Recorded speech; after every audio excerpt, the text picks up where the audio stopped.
ijapokuwa wanaonekana wana akili, lakini wao ndio wenye heshima mbele za Mungu. Ipo njia ambayo inaonekana kwa wanadamu wa kawaida kwamba njia haifai, lakini ile njia ndio inafaa. Njia ndio inafaa. Hebu mpe Yesu makofi na vigelegele. Haleluya! Bwana Yesu asifiwe.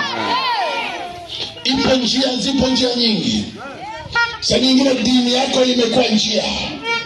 Tena sio njia, ni kichochoro cha kwenda mbinguni, cha kwenda jehanamu. Kwa sababu dini nyingi zimekuwa vichochoro. Ndio maana na dini zimekuwa nyingi kwa ajili ya kumpoteza saa nyingine mwanadamu.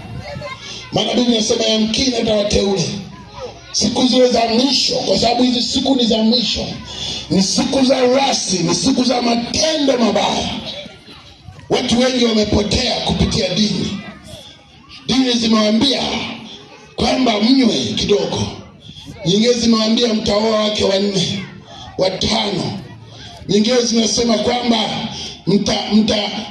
mkifika kule mbinguni mtapewa wanawake 40. Wewe halo, Israeli vitabu, na kitabu cha uzima kikafunguliwa, na kitabu cha matendo kikafunguliwa. Kwa matendo yako yote unayotenda yanaandikwa. Bwana Yesu asifiwe sana. Amen. Unajua hali imekuwa mbaya, na waliopewa neema ya kusema ni sisi ambao Bwana ametukirimia neema ya kusema kwamba hali ni mbaya, dhambi imekuwa ni mbaya, dunia imejaa zinaa. Sasa hivi ukiona dunia haieleweki dunia.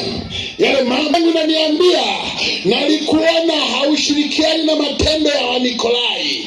Hayo matendo ni ya Wanikolai. Na wengine wana dini wanasema kwamba tuna dini, lakini ufilaji hawajaacha. Wamekuwa mafulani na wanasema wana dini. Wengine wanaita suna. Kwa jina la Yesu kuanzia leo upone. Hakuna cha suna.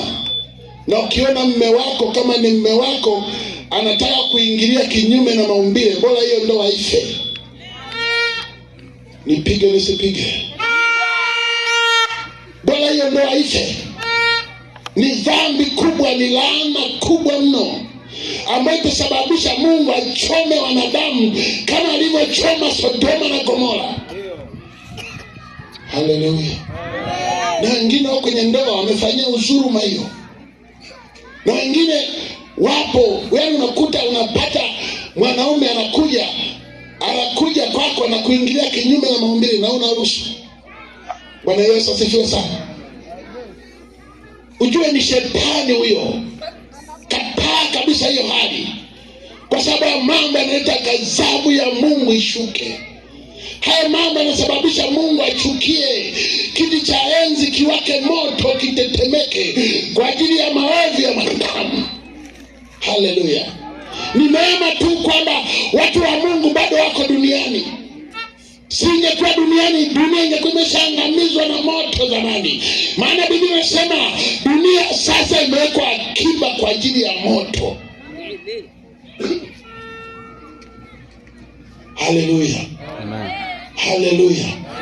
Hata kama ungekupa nini, binti kijana, usikubali kabisa tabia huyo. Usikubali huo uchafu. Utapoteza maisha yako. Utapoteza bahati yako. Direction ya maisha unajua